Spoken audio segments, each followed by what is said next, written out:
નમસ્કાર વિદ્યાર્થી મિત્રો, ધોરણ 12 વિષય અર્થશાસ્ત્ર યુનિટ નંબર 4 બેન્કિંગ અને નાણાકીય નીતિઓ. મિત્રો, ગયા લેક્ચરમાં આપણે બેંકોનું વર્ગીકરણ વિશે વાત કરી હતી અને એમાં પણ વેપારી બેંક વિશે અભ્યાસ કર્યો હતો. વેપારી બેંક એટલે શું, તેની વ્યાખ્યા અને વેપારી બેંક છે એ શા માટે ધંધાદારી સંસ્થા છે તેના વિશે અભ્યાસ કર્યો હતો. આજના દિવસે આપણે વેપારી બેંકના કાર્યો વિશે અભ્યાસ કરવાનો છે. વેપારી બેંકના કાર્યો કેટલા છે, કયા કયા છે, તો એના વિશે આપણે વાત કરવાની છે. તો એક પછી એક મુદ્દા જોતા જઈએ અને સૌથી પહેલા આપણે હેડિંગ બાંધીએ છીએ વેપારી બેંકના કાર્યો.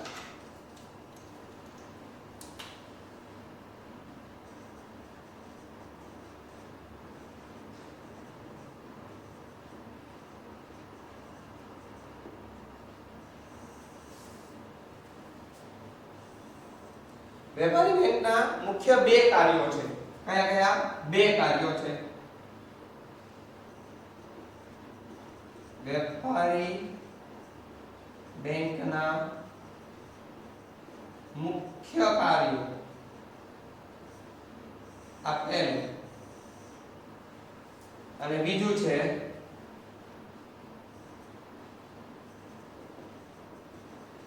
વેપારી બેંકના ગૌણ કાર્યો. પહેલું કયું છે? વેપારી બેંકના મુખ્ય કાર્યો. બીજું છે વેપારી બેંકના ગૌણ કાર્યો. ચાલો, આજના દિવસે આપણે વેપારી બેંકના મુખ્ય કાર્યો વિશે અભ્યાસ કરવાનો છે. વેપારી બેંકના મુખ્ય કેટલા કાર્યો છે? તો કે મુખ્યત્વે 5 કાર્યો છે. કેટલા કાર્યો છે? મુખ્ય 5 કાર્યો છે. સૌથી પહેલા આપણે તો કે એના હેડિંગ લખીએ છીએ અથવા તો વેપારી બેંકના જે કઈ મુખ્ય કાર્યો રહેલા છે એક પછી એક મુદ્દા ઓળખતા જઈએ છીએ.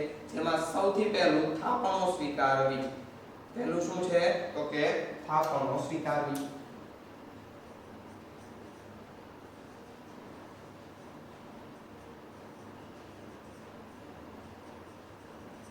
ચાલો, વેપારી બેંકની સૌથી પહેલું કાર્ય એ કયું છે? તો કે થાપણો સ્વીકારવી. તેમાં પણ વેપારી બેંક મુખ્યત્વે 3 પ્રકારની થાપણો સ્વીકારે છે. કેટલા પ્રકારની? તો કે 3 પ્રકારની. જેમાં પહેલું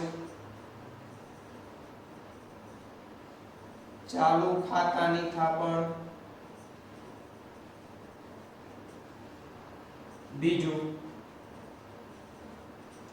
બચત ખાતાની થાપણ, એમાં પણ રિકરિંગ ખાતાની થાપણ, અને ત્રીજું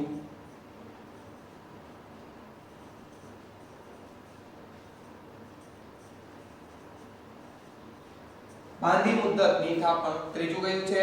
તો કે બાંધી મુદ્દતની થાપણ અથવા તો મુદ્દતી થાપણો જેને આપણે કહીએ છીએ. ચાલો, તો મુખ્યત્વે 3 પ્રકારની થાપણો છે સ્વીકારે છે. સૌથી પહેલું કાર્ય કયું છે? તો કે થાપણો સ્વીકારવી. ચાલો, એના પછી બીજું કાર્ય છે ધિરાણની સવલતો પૂરી પાડવી.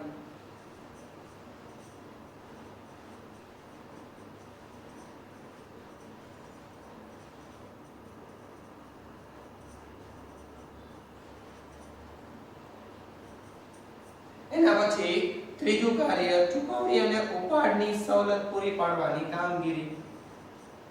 ચૂકવણી અને ઉપાડની સવલત પૂરી પાડવાની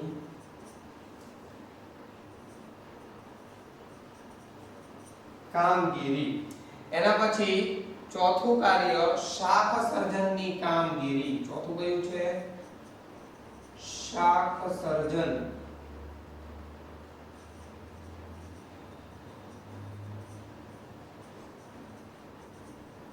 કામગીરી. અને પાંચમું અને છેલ્લું કાર્ય કયું છે? તો કે આંતર બેંકિંગ વ્યવહારો. આંતર બેંકિંગ વ્યવહારો કરવા. ચાલો, મુખ્યત્વે વેપારી બેંકના મુખ્ય કાર્યોની અંદર મુખ્ય કેટલા કાર્યો છે? તો કે 5 કાર્યોનો સમાવેશ થાય છે. કેટલા કાર્યોનો? તો કે 5 કાર્યોનો સમાવેશ થાય છે, જેમાં સૌથી પહેલું કાર્ય કયું છે તો કે થાપણો સ્વીકારવી. થાપણો એટલે શું તો કે લોકોના પૈસા છે એ બેંક સ્વીકારે છે, જેને શું કહેવાય તો કે થાપણો સ્વીકારવી તરીકે ઓળખવામાં આવે છે. ચાલો, એમાં પણ થાપણો સ્વીકારવાની અંદર પણ 3 પ્રકારના ખાતાની થાપણો છે એ સ્વીકારે છે, જેમાં પહેલું કયું તો કે ચાલુ ખાતાની થાપણ, બીજું બચત ખાતાની થાપણ, ત્રીજું બાંધી મુદ્દતની થાપણો. આ 3 પ્રકારની ખાતાની થાપણો છે કોણ સ્વીકારે છે તો કે બેંક દ્વારા સ્વીકારવામાં આવે છે. અને બચત ખાતાની થાપણનો જે પ્રકાર એટલે રિકરિંગ ખાતાની થાપણો એનો પણ સ્વીકાર છે કોણ કરે છે તો કે વેપારી બેંક કરે છે. હવે આ 3 વચ્ચે શું તફાવત રહેલો છે એક પછી એક બાબતો આપણે જોઈએ. હવે ચાલુ ખાતું હોય તો આપણને ખબર છે હંમેશા વેપારી પેઢી ખોલાવે છે, એની ઉપર આપણને વ્યાજ કોઈ પણ પ્રકારનું મળતું નથી, તો એ ચાલુ ખાતું છે. ઉલટાના હામો આપણો શું કાપે છે તો કે ચાર્જ કાપે છે, પણ ખાતું કોણ ખોલાવી શકે તો કે વેપારી પેઢી. હવે આ વેપારી પેઢી શું કામ ખાતું ખોલાવે છે તો કે દરેક પ્રકારના વ્યવહારો શેમાં થાય છે તો કે ચાલુ ખાતાની અંદર થાય છે. ચાલો, બીજું છે બચત ખાતું. બચત ખાતાની અંદર આપણને ખબર છે કે બેંક છે આપણને આપણે જે પૈસા રોકીએ છીએ થાપણ ઉપર આપણને શું આપે છે તો કે વ્યાજ સ્વરૂપે પૈસા આપે છે. જેમ જેમ પૈસા વધારે એમ વ્યાજનો દર પણ એટલો જ રહે છે, પણ વ્યાજ કેટલું આવે તો કે વધારે આવતું જાય છે. એમાં કોઈ પણ પ્રકારનો ચાર્જ કાપતી નથી. હા, અમુક પ્રકારની સર્વિસ આપે છે, જેમ કે ચેકબુક હોય, એટીએમ કાર્ડ હોય, એનો ચાર્જ છે કાપતી હોય છે. ચાલો, એના પછી રિકરિંગ ખાતું. હવે આ રિકરિંગ ખાતું શું છે તો કે અમુક નિશ્ચિત સમય સુધી આપણે પૈસા છે મૂકવા પડે છે. ઉદાહરણ તરીકે દર એક મહિને છે 500 રૂપિયા જમા કરાવવા, દર 6 મહિને તો કે 1000 રૂપિયા જમા કરાવવા. તો નિશ્ચિત સમયગાળા સુધી અને નિશ્ચિત સમયમાં અને નિશ્ચિત રકમ છે જમા કરાવવાની હોય એને કહેવામાં આવે છે રિકરિંગ ખાતું. અને એની અંદર વ્યાજનો દર કેવો હોય તો કે વધારે જોવા મળે છે. આપણને સામાન્ય બેંક છે 4% 5% વ્યાજ આપતી હોય છે, પરંતુ આ રિકરિંગ ખાતાની અંદર વ્યાજનો દર છે 6%, 7% સુધી છે બેંક આપણને વ્યાજ આપે છે. તો ચોક્કસ સમયે એટલે કે નિશ્ચિત સમયે અને ચોક્કસ રકમ છે ફરજિયાત જમા કરાવવી પડે છે. જો પાછી ચોક્કસ સમયે રકમ જમા ન કરાવીએ તો એના અંગેનો તો કે સામુ આપણી પાસેથી ચાર્જ પણ વસૂલ કરે છે. એટલે પહેલીએ ધારો કે નક્કી કરીએ 500 રૂપિયા જમા કરાવવા. હવે 500 રૂપિયા જમા આપણે 5 તારીખે કરાવીએ છીએ તો 5 દિવસના વ્યાજ આપણી પાસે લઈએ અથવા તો ચાર્જ છે એ આપણી પાસે કાપી લઈએ છે, બરોબર. તો એ શું છે તો કે રિકરિંગ ખાતું છે. એના પછી બાંધી મુદ્દતની થાપણ. બાંધી મુદ્દતની થાપણ એટલે શું અથવા તો મુદ્દતી થાપણ એટલે શું તો કે નિશ્ચિત ગાળા સુધી રકમ છે એ બેંકના ખાતાની અંદર પડી રહે છે, બરોબર, જેને આપણે ફિક્સ ડિપોઝિટ તરીકે ઓળખીએ છીએ. એમાં વ્યાજનો દર કેવો હોય તો કે ઊંચો જોવા મળે છે. સામાન્ય વ્યાજના દર કરતાનો વ્યાજનો દર ઊંચો હોય છે. તો મુખ્યત્વે 3 પ્રકારની થાપણો છે બેંક સ્વીકારે છે. પહેલું કયું તો કે ચાલુ ખાતાની, બીજું તો કે બચત ખાતાની અને ત્રીજું તો કે બાંધી મુદ્દતની થાપણ. બચત ખાતાનો જે પ્રકાર છે રિકરિંગ ખાતાની થાપણો. તો મુખ્યત્વે 3 પ્રકારની થાપણો સ્વીકારે છે. બીજું ધિરાણની સવલતો પૂરી પાડવી. ધિરાણ એટલે શું તો અહીંયા હું બ્લેક પેન થી લખું છું લોન. ધિરાણ બરાબર લોન. ચાલો, બેંક આપણને જ્યારે જરૂર પડે ત્યારે આપણને લોનની સુવિધા આપે છે. એ કોઈ પણ વ્યક્તિ હોય, કોઈ પણ વેપારી પેઢી હોય કે કોઈ પણ વ્યક્તિ અથવા તો વેપારી પેઢી હોય, ધંધાકીય એકમ હોય, જેને જરૂર છે એને શું આપે છે બદલામાં એને લોન આપે છે. એ ગમે તે ઉપર આપી શકે, જેમ કે મકાન ઉપર લોન આપે છે, ઉદાહરણ તરીકે આપણી મિલકત ઉપર લોન આપે છે, સોના ઉપર લોન આપે છે. તો બેંક આપણને પૈસા આપે છે, લોન છે આપે છે. તો એ ધિરાણની સવલત પૂરી કોણ પાડે છે તો કે બેંક દ્વારા પૂરી પાડવામાં આવે છે. એના પછી ત્રીજો મુદ્દો ચૂકવણી અને ઉપાડની સવલત પૂરી પાડવી. ઘણી બધી રીતે આપણે બેંકમાંથી પૈસા છે ઉપાડ સ્વરૂપે લઈ શકીએ છીએ. ઉદાહરણ તરીકે એટીએમ થી પૈસા લઈ શકાય, બેંકે રૂબરૂ જઈને આપણે જાતે પૈસા લઈ શકાય છે, ડ્રાફ્ટ દ્વારા ઉપાડ કરી શકાય છે, બરોબર. તો દરેક રીતે છે, ઘણી બધી રીતે છે એ બેંક આપણને ઉપાડની સવલતો છે પૂરી પાડવાની સેવા આપે છે અથવા તો ઉપાડ કરવાની સવલત છે પૂરી પાડે છે. એના પછી શાખ સર્જનની કામગીરી. શાખ સર્જનની એટલે શું તો કે પૈસા કમાવાની કામગીરી. શાખ એટલે આમ તો એક પ્રકારની ઉધાર થાય અને ઉધાર સર્જન કરવાની કામગીરી ઈ શું છે તો કે શાખ સર્જન કરવાની કામગીરી. હવે એને આપણે પ્રેક્ટિકલી સમજવું પડે. બરાબર. ઉદાહરણ તરીકે આપણે બેંકોની અંદર એ નામની વ્યક્તિ છે એટલે એ આપણે પોતે સમજી લેવાનું છે. એ નામની વ્યક્તિ એટલે આપણે બેંકમાં 1000 રૂપિયાનું બચત છે તરીકે મૂક્યા.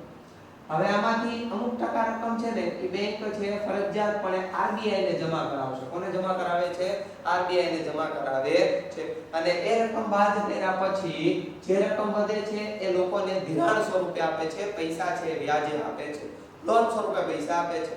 બરોબર. એટલે બધા પૈસા છે બેંક લોન સ્વરૂપે આપતી નથી. 1000 રૂપિયામાંથી 10% ધારો કે હોય, બરોબર, તો 10% એટલે કેટલા થાય તો કે 100 રૂપિયા. ઈ કોને જમા કરાવશે? RBI ને જમા કરે છે. વધ્યા કેટલા? 900 રૂપિયા. આ 900 રૂપિયા છે એની શું આપશે તો કે લોન આપશે. શું આપે છે? લોન સ્વરૂપે પૈસા આપે છે. હવે જે વ્યક્તિ લોન જોવે છે ઈ વ્યક્તિ એટલે બી નામની વ્યક્તિ ઈ શું કરે છે? બેંકનું ખાતું ખોલાવે છે અને એના ખાતામાં કેટલા? 900 રૂપિયા જમા કરે. નિયમ મુજબ RBI ને 10% રકમ પરત આપવાની, તો 900 ના 10% એટલે લેવું અને 810 રૂપિયાનું નવું ધિરાણ છે બેંક આપી શકે છે. તો આવી રીતે જ્યાં સુધી અહીંયા શૂન્ય ન આવી જાય ત્યાં સુધી બેંક શું કરે છે? ધિરાણ આપે છે. આ પ્રક્રિયા આપણે બહુ ડિટેલની અંદર અને લાંબી રીતે સમજવાની છે. આના માટે એક આખો લેક્ચર આપણે જોશું. એટલે વિદ્યાર્થી મિત્રો ચિંતા ન કરતા, પરંતુ શાખ સર્જન કરવું એટલે ઉધાર સર્જન કરવું. એક વ્યક્તિના પૈસા છે બેંક ઉધાર લે છે, એના બદલામાં બીજી વ્યક્તિને લોન આપે છે. એવી રીતે લોન છે ધીમે ધીમે આવે છે અને એના ઉપરથી પૈસા એટલે કે વ્યાજ સ્વરૂપે વસૂલ કરે છે. એટલે બેંક છે પૈસા કમાય છે, જેને શાખ સર્જનની પ્રક્રિયા તરીકે ઓળખવામાં આવે છે. આ શાખ સર્જનની પ્રક્રિયાની કામગીરી કોણ કરે તો કે વેપારી બેંક કરે છે. કોણ કરે છે? વેપારી બેંક કરે છે. એના પછી પાંચમો મુદ્દો છે આંતર બેંકિંગ વ્યવહારો. કયા છે? આંતર બેંકિંગ વ્યવહારો. આંતર બેંકિંગ વ્યવહારો એટલે શું તો કે એક બેંક બીજી બેંકની અંદર જે વ્યવહાર કરે તે, અથવા તો બીજી બેંક છે પહેલી બેંક સાથે જે વ્યવહાર કરે તે, અથવા તો પહેલી બીજી બેંક છે અંદર જે કાંઈ વ્યવહાર કરે તે, એને શું કહેવાય? આંતર બેંકિંગ વ્યવહાર તરીકે ઓળખવામાં આવે છે. RTGS કરતી હોય છે, NEFT દ્વારા પૈસાની ટ્રાન્સફર કરતી હોય છે. એક બેંક બીજી બેંક પાસે ટૂંકા ગાળાની છે લોન સ્વરૂપે પૈસા લેતી હોય છે. બીજી બેંક છે પહેલી બેંકને લોન સ્વરૂપે પૈસા આપે છે. તો એ શું છે એક પ્રકારનું તો કે આંતર બેંકિંગ વ્યવહાર તરીકે ઓળખવામાં આવે છે. બેંકની અંદર થતા વ્યવહારને એક બેંક બીજી બેંકને જે મદદરૂપ થાય છે, બીજી બેંક પહેલી બેંકની અંદર જે કાંઈ રોકાણ કરે છે અથવા તો જે કાંઈ વ્યવહારો કરે છે એ શું છે? આંતર બેંકિંગ વ્યવહાર તરીકે ઓળખવામાં આવે છે. તો મુખ્યત્વે 5 કાર્યો જે કોના છે? વેપારી બેંકના છે. કોના છે? વેપારી બેંકના છે. એક પછી એક મુદ્દાઓ હવે આપણે ડિટેલમાં જોવાના છે.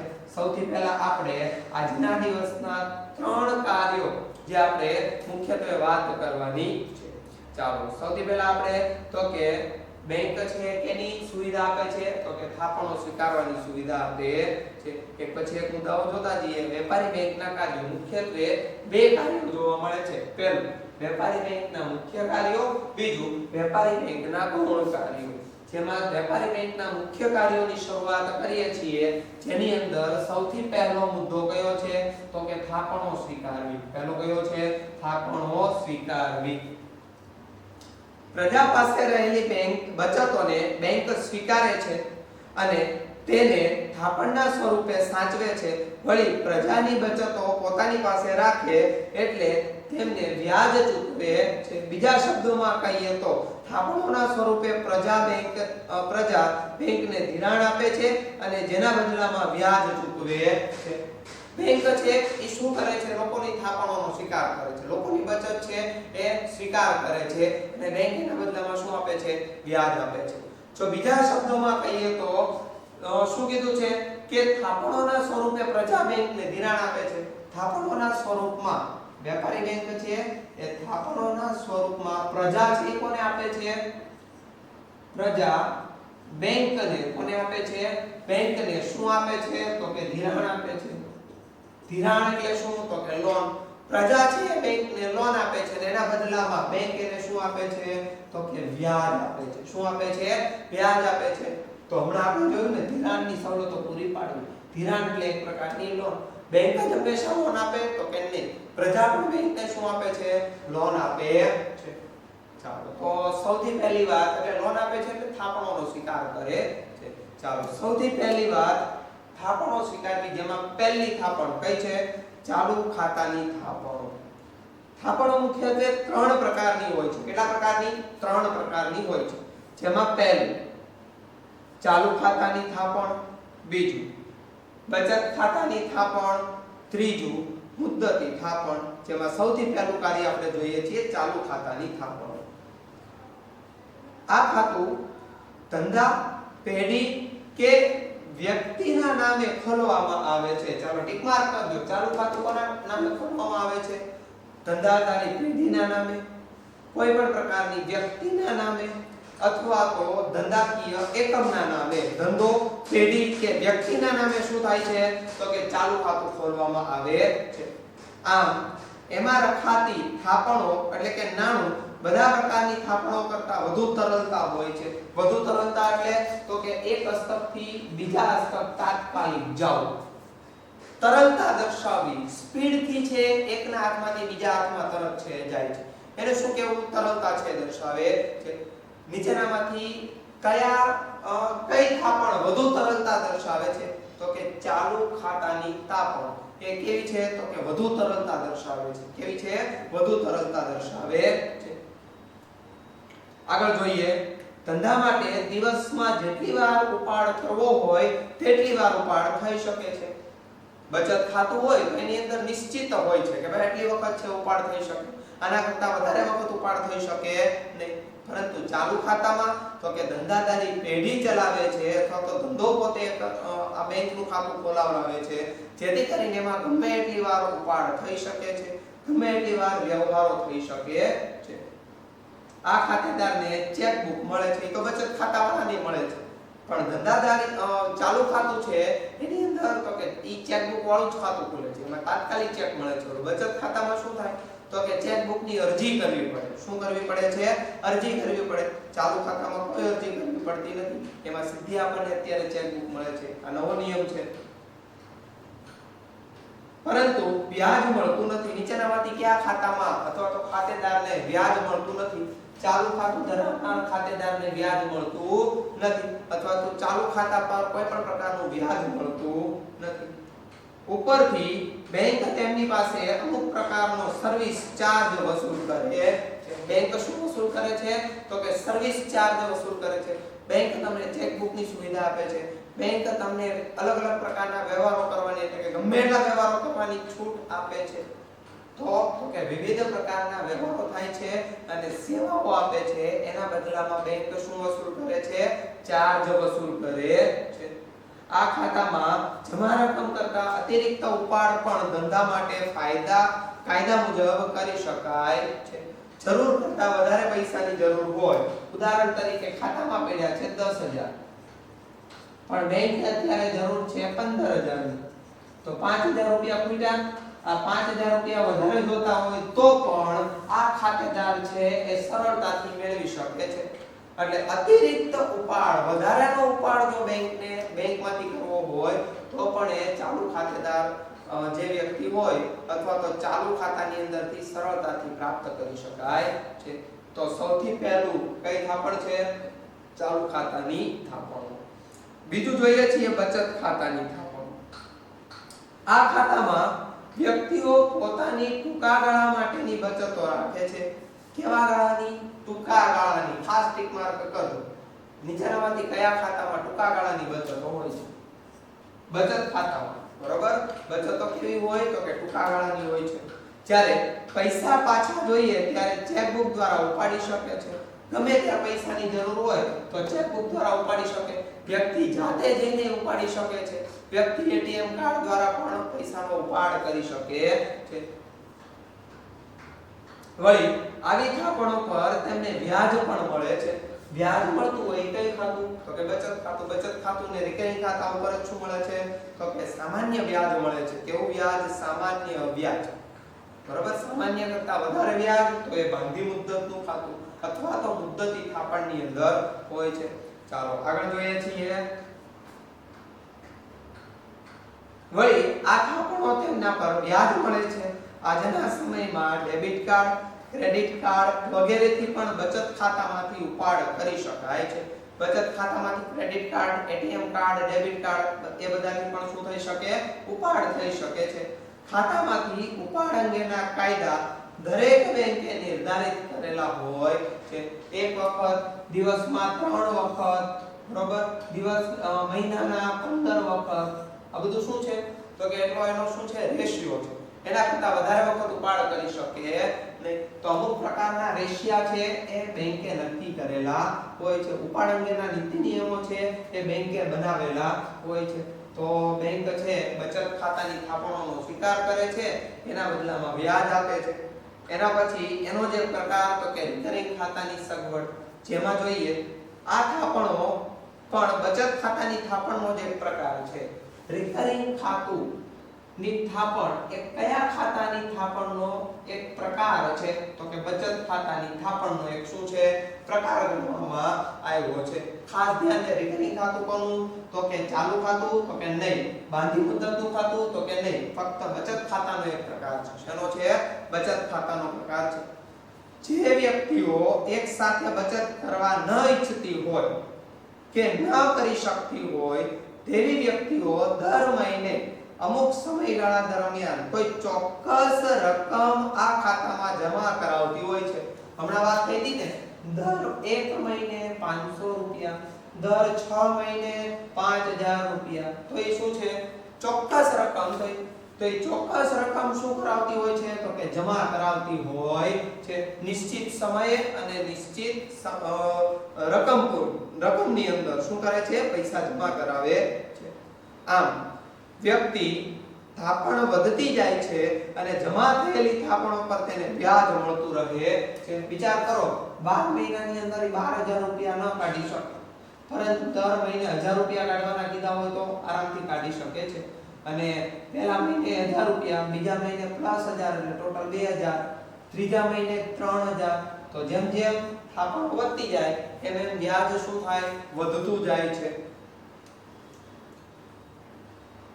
અને જેમાં થયેલી થાપણ પર તેને વ્યાજ મળતું રહે છે અને આવી થાપણોને રિકરિંગ ખાતાની થાપણો તરીકે ઓળખવામાં આવે છે. એટલે જેટલી રકમ જમા થતી જાય છે એ બધા ઉપર શું મળે છે? તો કે વ્યાજની રકમ મળતી જાય છે. જેને કેવી કહેવાય? તો કે રિકરિંગ ખાતાની થાપણ તરીકે ઓળખવામાં આવે છે. તો બીજો પ્રકાર બચત ખાતાનો કયો છે? તો કે રિકરિંગ ખાતાની થાપણ. એના પછી ત્રીજો પ્રકાર કયો છે? તો કે મુદ્દતી થાપણ. કયો છે? મુદ્દતી થાપણ અથવા તો બાંધી મુદ્દતી થાપણ. બંને લખો એ સાચું છે. ચાલો એની અંદર જોઈએ, જેને આપણે ફિક્સ ડિપોઝિટ તરીકે ઓળખીએ છીએ. આ થાપણો ચોક્કસ મુદ્દત માટે મૂકવામાં આવે છે. કેવી મુદ્દત? ચોક્કસ મુદ્દત, જેની અંદર સમયગાળો નિશ્ચિત હોય.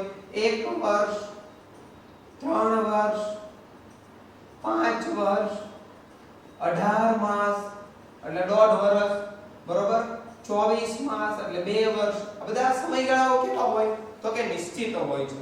અમુક નિશ્ચિત સમયગાળા સુધી એ પૈસા છે એ બેંકના હસ્તક રહે, જેમાંથી આપણે ઉપાડ કરી શકતા નથી. જેને શું કહેવાય? તો કે ફિક્સ ડિપોઝિટ. આ થાપણો ચોક્કસ મુદ્દત માટે મૂકવામાં આવે છે. આ થાપણો પર બેંક સૌથી વધુ વ્યાજ ચૂકવે છે. કયા ખાતા ઉપર બેંક સૌથી વધુ વ્યાજ આપે છે? તો કે બાંધી મુદ્દતની થાપણો પર અથવા તો મુદ્દતી થાપણો પર વ્યાજ કેવું મળે છે? તો કે સૌથી વધારે મળતું જોવા મળે છે. જ્યારે લાંબા ગાળા માટે વ્યક્તિ બચત કરવા ઈચ્છતી હોય ત્યારે નીચેનામાંથી કયા પ્રકારની થાપણોમાં રોકાણ કરશે?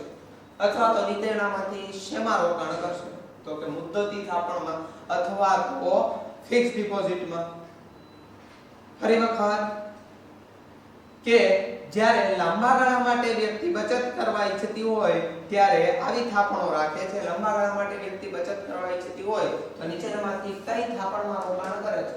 તો કે મુદ્દતી થાપણમાં અથવા તો ફિક્સ ડિપોઝિટમાં અથવા તો બાંધી મુદ્દતના થાપણમાં શું કરે છે? રોકાણ કરે છે. અને જરૂર પડે ત્યારે અતિરિક્ત ઉપાડની સવલત એટલે કે ઓવરડ્રાફ્ટ મેળવી શકે છે. આમાંથી વ્યક્તિ છે બેંક ઓવરડ્રાફ્ટ મેળવી શકે છે. બરોબર, આમાં પણ મેળવી શકે છે ચાલુ ખાતાની થાપણોમાં, અને સાથે તો કે બાંધી મુદતની થાપણમાં પણ મેળવી શકે છે. હાલના સમયે બચત ખાતામાંથી પણ અતિરિક્ત ઉપાડ, જેને આપણે બેંક ઓવરડ્રાફ્ટ કહીએ છીએ, એ પણ પ્રાપ્ત કરી શકવાની સવલત પૂરી પાડવામાં આવી છે. ઓકે, તો મુખ્યત્વે સૌથી પહેલો મુદ્દો વેપારી બેંકના કાર્યોની અંદર કયો છે? થાપણો સ્વીકારવી. કયો છે? થાપણો સ્વીકારવી. આ થાપણો સ્વીકારવી એની અંદર મુખ્યત્વે 3 પ્રકારની થાપણોનો સ્વીકાર કરે છે. પહેલું કયું? તો કે ચાલુ ખાતાની થાપણ, બીજું બચત ખાતાની થાપણ, ત્રીજું બાંધી મુદતની થાપણ. એના પછી બીજો મુદ્દો કયો છે? તો કે ધિરાણની સવલતો પૂરી પાડવી. કયો છે? ધિરાણની સવલતો પૂરી પાડવી.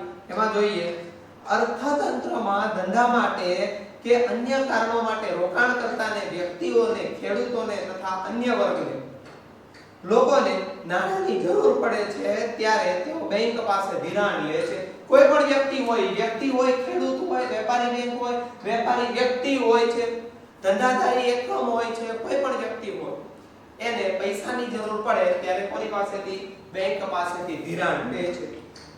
બેંક વ્યાજ લઈને વિવિધ પ્રકારનું ધિરાણ પૂરું પાડે છે. અલગ અલગ પ્રકારનું વ્યાજ હોય, બરોબર, એ વ્યાજ લે છે વેપારી પાસેથી અથવા તો વ્યક્તિ પાસેથી. જે ધિરાણ લે છે એની પાસેથી શું લે છે?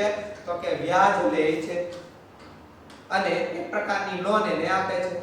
સમયના સંદર્ભમાં ધિરાણ ટૂંકા ગાળાનું, મધ્યમ ગાળાનું કે લાંબા ગાળા માટેનું હોઈ શકે છે. ટૂંકા ગાળાનું એટલે 1 વર્ષથી ઓછો સમયગાળો, મધ્યમ ગાળો એટલે 1 વર્ષથી લઈને 5 વર્ષ સુધીનો ગાળો, અને લાંબા ગાળાનો એટલે 5 વર્ષથી લઈને 15 અથવા 20 વર્ષ અથવા તો 50 વર્ષ સુધીનો ગાળો. તો 50 વર્ષ સુધી કોઈ વ્યક્તિ લોન આપે ને બેંક પણ નથી આપતી, એટલા માટે 20 વર્ષ કે 15 વર્ષનો ગાળો રાખે છે. પરંતુ આ પ્રમાણેનો સમય કોઈ ચોક્કસ નિર્ધારિત સમયગાળો નથી. 1 વર્ષનો ટૂંકા ગાળાનો જ હોય, 5 વર્ષથી લઈને 15 વર્ષ એ લાંબા ગાળાનો જ ગાળો કહેવાય. તો એવું ચોક્કસ છે નહીં. વિવિધ પ્રવૃત્તિઓ અનુસાર ટૂંકો ગાળો, મધ્યમ ગાળો અને લાંબા ગાળા માટેનું ધિરાણ નક્કી કરવામાં આવે છે. ખેડૂતો હોય તો 1 વર્ષની લોન લે, તેના માટે લાંબો ગાળો કહેવાય, ટૂંકો ગાળો કહેવાય નહીં. જ્યારે મકાન ઉપરની લોન તો કે 1 વર્ષ છે, ટૂંકો ગાળો કહેવાય છે. કોઈ મિલકત ઉપરની લોન તો કે મધ્યમ ગાળો કહેવાય છે, 1 વર્ષની લોન લે તો એ શું છે? તો કે મિલકત અનુસાર, અલગ અલગ પ્રકારની પ્રવૃત્તિ અનુસાર, ઈ ખાનગી ક્ષેત્રની હોય, ઔદ્યોગિક ક્ષેત્રની હોય, સેવાકીય પ્રવૃત્તિ હોય કે ખેતી ક્ષેત્રની પ્રવૃત્તિ હોય, વિવિધ પ્રકારની પ્રવૃત્તિ આધારિત શું કરે છે? લાંબો ગાળો, ટૂંકો ગાળો અને મધ્યમ ગાળો છે નક્કી કરવામાં આવતો હોય છે. વળી ધિરાણના હેતુના સંદર્ભમાં ધિરાણ ખાનગી હેતુ માટે, ખેતી માટે, ધંધાકીય હેતુ માટે હોઈ શકે છે. ધિરાણ કેવું હોય છે? ખાનગી વ્યક્તિને આપે છે, ધંધાકીય એકમ ચાલતું હોય, કોઈ પણ વ્યક્તિ ખાનગી હોય, એ ખાનગી વ્યક્તિને ધિરાણ પૂરું પાડે છે. આપણે જો લોન લેવા જઈએ તો આપણા માટે શું કહેવાય? તો કે ખાનગી વ્યક્તિનું ધિરાણ કહેવાય છે. બીજું છે ખેતી માટે, અમુક કોઈ પ્રકારનું બિયારણ ખરીદવું હોય તો એના માટે પૈસાની જરૂર પડે છે. અમુક ધારો કે સાધનો ખરીદવા હોય ખેતી માટેના, બરોબર, ટેકનિકલ સાધનો ખરીદવા હોય, જેમ કે ટ્રેક્ટર લેવું છે તો ટ્રેક્ટર છે ખેતી માટે ટેકનિકલ સાધન કહેવાય છે. તો ટ્રેક્ટર લેવું હોય તો એ શું કહેવાય? તો એ વધારે કિંમતનું હોય તો પૈસાની લોન શું લે છે? વ્યક્તિ લે છે.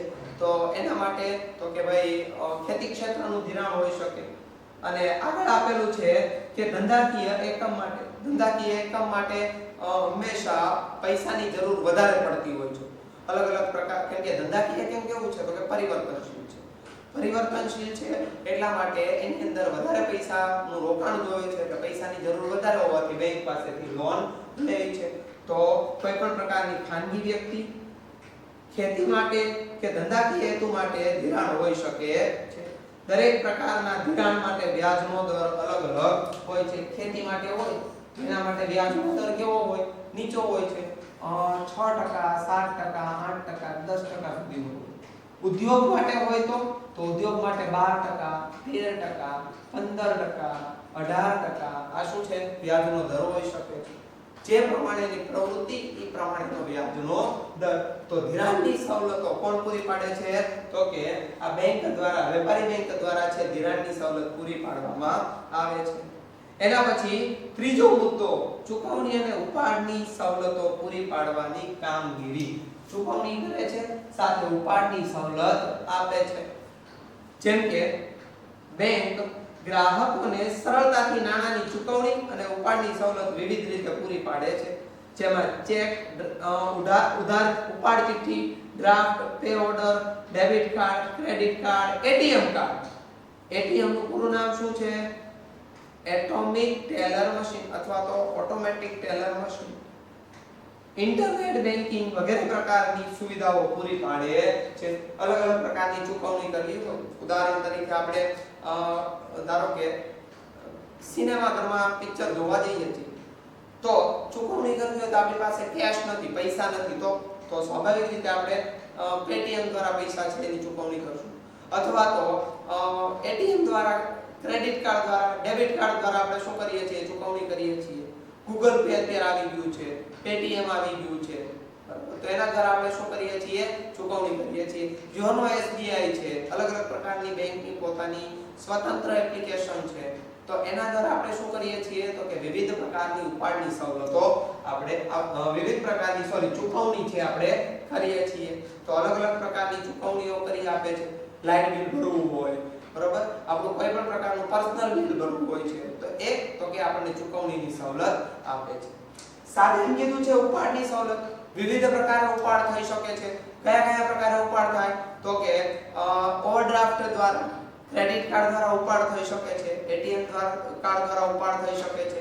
વિવિધ પ્રકારે શું આપે છે? તો કે ઉપાડની સવલતો પણ આપે છે. આપણે જ્યારે જોતો હોય ત્યારે આપણે ઉપાડ કરી શકીએ છીએ, પૈસા છે લઈ શકીએ છીએ. તો ઉપાડની સવલતો પણ બેંક દ્વારા પૂરી કરવામાં આવે છે. તો વિદ્યાર્થી મિત્રો, આજના દિવસે વેપારી બેંકના મુખ્યત્વે 3 કાર્યો ચાલ્યા. પહેલું થાપણો સ્વીકારવી, બીજું ધિરાણની સવલતો પૂરી પાડવી, અને ત્રીજું ચૂકવણી અને ઉપાડની સવલતો પૂરી પાડવાની કામગીરી. તો મુખ્યત્વે 1, 2 અને 3, 1, 2, 3.5 નહીં, બરાબર? 1, 2 અને 3 પ્રકારની સવલતો છે એ આપણે જોઈ, જે વેપારી બેંકના મુખ્ય કાર્યની અંદર સમાવેશ થાય છે. લેસનની અંદર આ 3 કાર્યો છે કરવાના છે, પાકા તો કરવાના છે, લખવાના પણ છે.